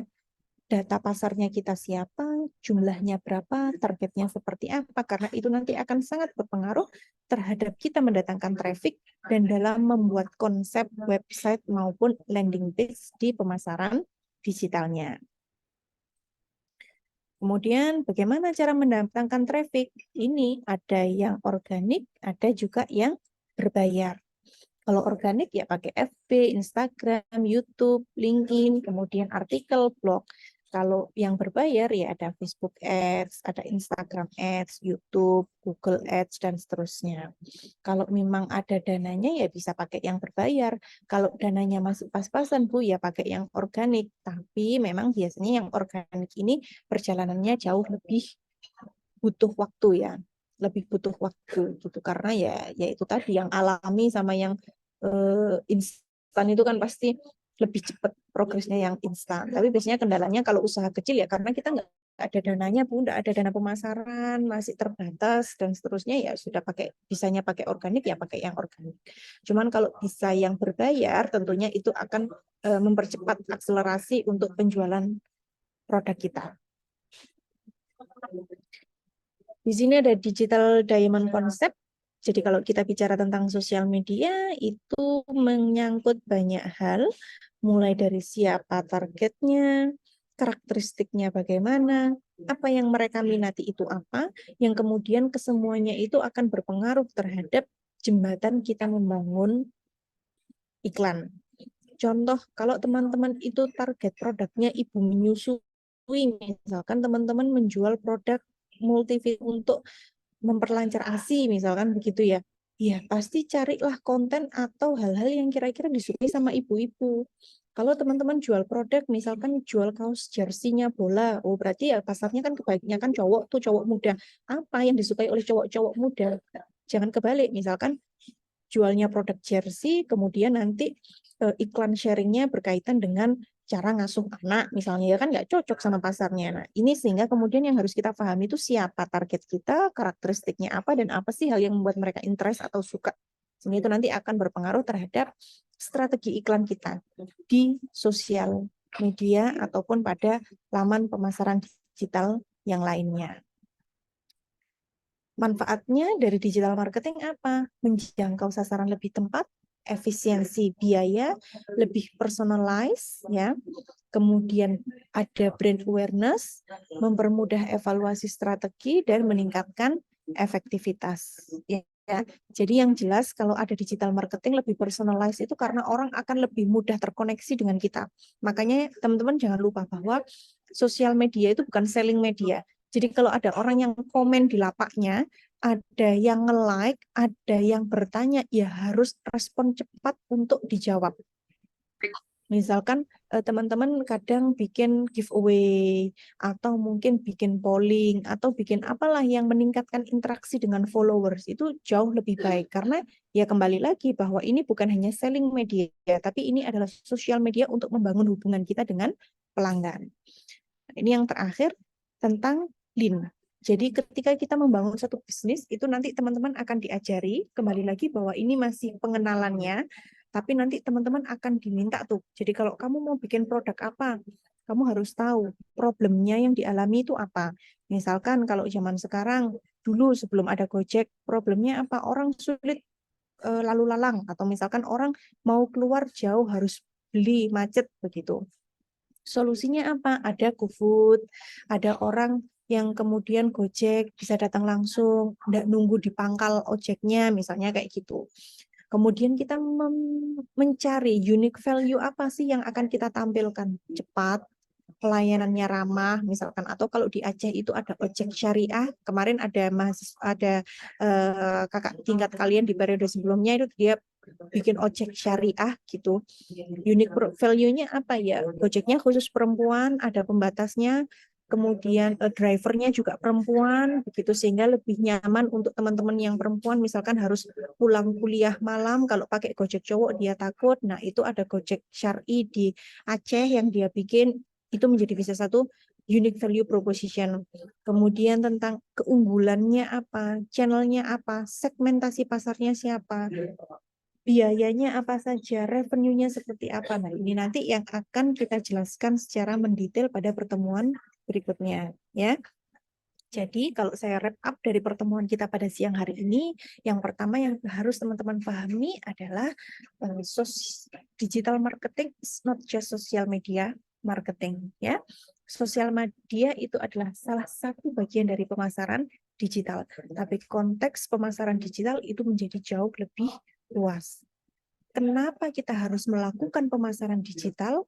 Karena itu tadi teman-teman ngeceknya di marketing funnel. Untuk orang beli, untuk orang repeat order, itu corong di atasnya harus lebih besar. Dan itu yang kita lakukan di pemasaran digital. Kita ingin banyak orang beli, oleh sebab itu kita ingin banyak orang tahu, kita ingin jauh lebih banyak followersnya, kita ingin jauh lebih banyak traffic datang ke website kita, sehingga pendekatan antara marketing dan digital IT ini memang menjadi satu kesatuan yang harus seiring jalan ya. Teman-teman paham IT-nya tapi nggak ngerti konsep marketingnya juga sulit. Atau kita tahu konsep marketingnya tapi nggak paham praktek IT untuk bikin SEO-nya bisa bagus seperti apa, juga akan nggak maksimal. Makanya di pertemuan ini tema yang kita bahas adalah tentang bisnis dan digital marketing. Ini saya next ke depan, bisnis dan dasar digital marketing ya. Karena kita bicara digital marketing dari sisi bisnis, bagaimana kemudian kita mengembangkan pemasaran untuk kemudian bisa berperan dan bermanfaat terhadap pemasaran digital yang sedang kita buat. Begitu. Itu dari saya untuk pertemuan siang hari ini. Mungkin ada pertanyaan dari teman-teman? Atau saya mau tanya ya, di sini ada yang punya bisnis kah? Ada yang sudah punya bisnis kecil-kecilan, mau bikin kafe, bikin all shop, atau jualan apa, kayak apa? Adakah? Atau sudah ada yang jadi praktisi digital marketing? Mungkin sudah punya jualan di Shopee, punya jualan online? Saya sudah, Kak. Siti Khairunisa, jualan apa, Dek?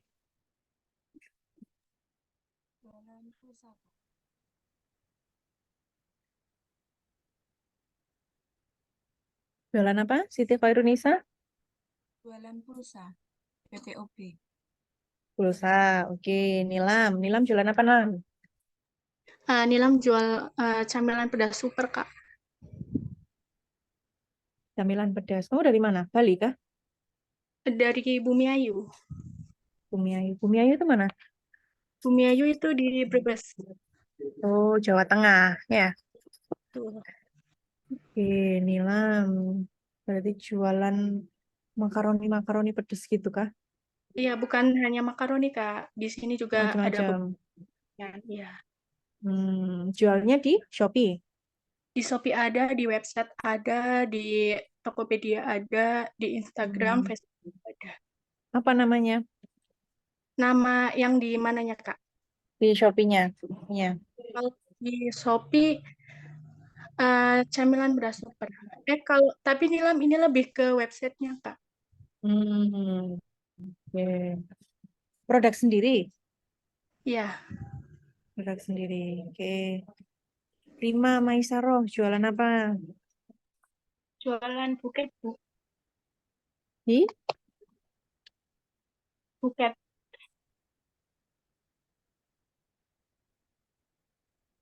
Bukit Bunga. Jualan di Iya, mana? buket bunga, buket bunga. Di Instagram. Di Instagram. Aslinya mana? Hmm. Rima. Aslinya Kebumen, Jawa Tengah. Kebumen, Jawa Tengah. Oke. Bukit bunga buat itu kalau ada wisuda-wisuda gitu itu. Iya, betul, Bu. Sama buket Oke. jajan, buket uang. Oke, ya lagi menarik banyak itu ya buket uang buat hadiah-hadiah. Saka Dirgam. Jualan apa Mas Saka? Saya jualan kaos, Bu. Jualan kaos di Iya, Shopee. di Tokopedia sama di Instagram. Oh, di Tokped. Iya, Sudah kapan? Udah lama? udah lama sih, Bu, cuman sekarang lagi nggak jalan.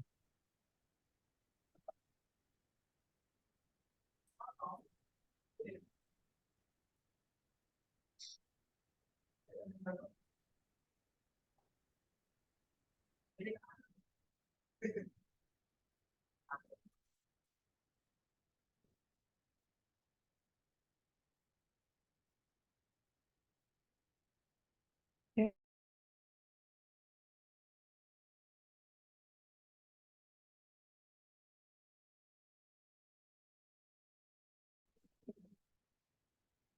Maaf kepental. Saka tadi jualan kaos.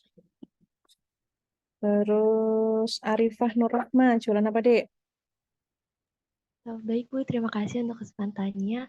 Jadi dulu saya tuh pernah jualan kayak baju, terus juga jilbab. Namun karena saya tuh belum tahu ya terkait digital marketing, jadi saya hanya mempromosikan Digitalnya. dia hanya lewat WhatsApp dan juga Instagram. Dan itu eh, setelah karena udah apa ya, udah mempromosikan tapi pasarnya tuh kurang loh, kayak penjualnya tuh kurang, justru makin hari malah makin menurun.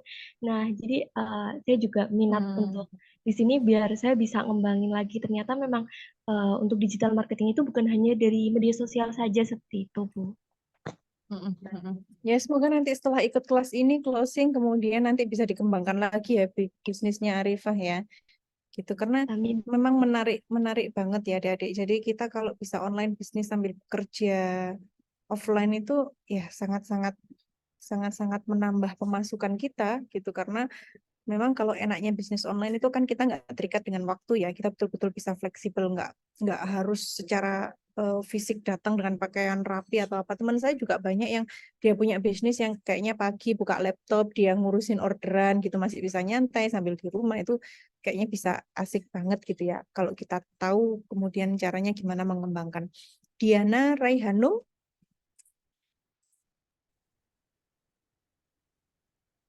Maaf, Diana terdengar jualan suara saya, apa? Bu. Ya, terdengar.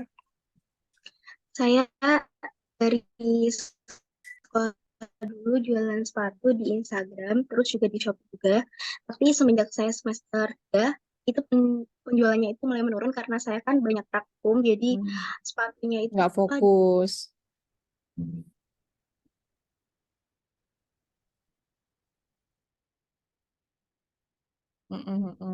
Kalau Nabila, Nabila produk apa, Bil? Oke, izin masuk ya Ibu. Saya lagi tahap produksi di produk parfum Bu, tapi masih dalam tahap produksi di pabrik dan masih menyeleksi beberapa sampel parfum gitu Bu. Maklun berarti ya kalau gitu tuh ya. Iya. Oke, oke, menarik adik-adik. Nanti di tugas jadi di digital marketing ini nanti kayaknya teman-teman akan diminta untuk mengembangkan masing-masing bisnis. Saya kurang tahu apakah skemanya sama atau tidak atau berubah, tapi andaikan sama itu sepertinya boleh kalian menggunakan produk yang yaitu tadi yang teman-teman tahu atau mungkin produknya orang tua, teman, keluarga gitu. Nah, itu mungkin mulai sekarang kita bisa mapping nih, kira-kira kayaknya saya mau bikin apa ya gitu. Syukur-syukur kalau memang itu produk yang dimiliki adik-adik sendiri sehingga tadi misalkan ada yang saya pernah jualan ini tapi menurun, nggak bisa maksimal. Ya mungkin lewat media ini pelan-pelan kita mulai kembalikan lagi begitu ya. Sehingga ini ya harusnya nilai plus dari teman-teman mengikuti kegiatan ini adalah outputnya kalian memang nanti bisa secara mandiri menjalankan pemasaran digital untuk produkmu sendiri, itu menjadi satu pengembangan, jadi satu nilai plus, jadi satu nilai usaha, sehingga nggak perlu nunggu ngelamar pekerjaan ke kantor lain, teman-teman sudah punya penghasilan sendiri yang mungkin bisa membantu orang tua, bisa menghidupi diri kalian sendiri, itu pasti akan bisa sangat keren sekali ya. Jadi ayo sama-sama, ini masih starting awal, saya kembangkan teman-teman betul-betul bisa semangat dan maksimal untuk memanfaatkan memang ini menjadi satu wadah kita belajar bareng, kita sharing bareng begitu ya tentang rencana bisnis, tentang kemudian strategi-strategi baik itu pemasaran maupun menggunakan digital untuk meningkatkan kompetensi kita di pemasaran digital gitu ya. Oke, senang banget hari ini ternyata banyak sekali yang sudah punya produknya, keren.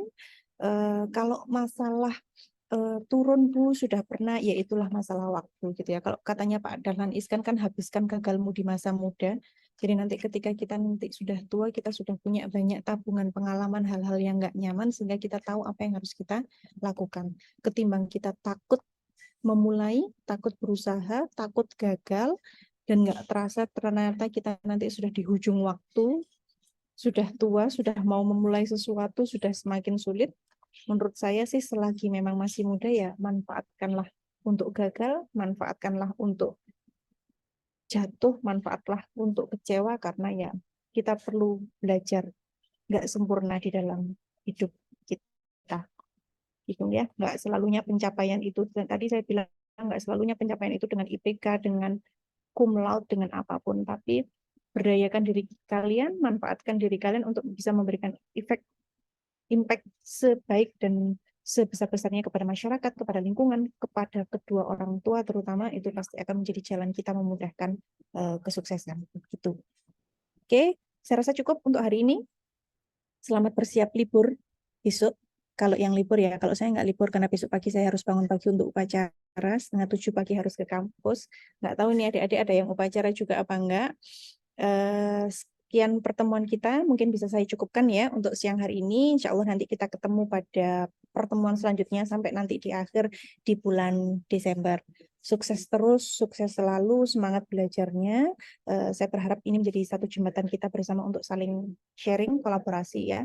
Kalau di kampus mungkin bisa ada gap antara dosen dengan mahasiswa, ya anggaplah jangan ada gap. Karena kalau kamu di kampus serius, di sini serius, ya kapan santainya. Udah, yang penting tipis-tipis kita bisa dapat informasi. Kalau nggak ada yang nggak paham apa ya tanyakan saja ya. Jadi anggaplah ini sebagai training belajar yang nyantai, harus bisa membawa manfaat untuk teman-teman semua.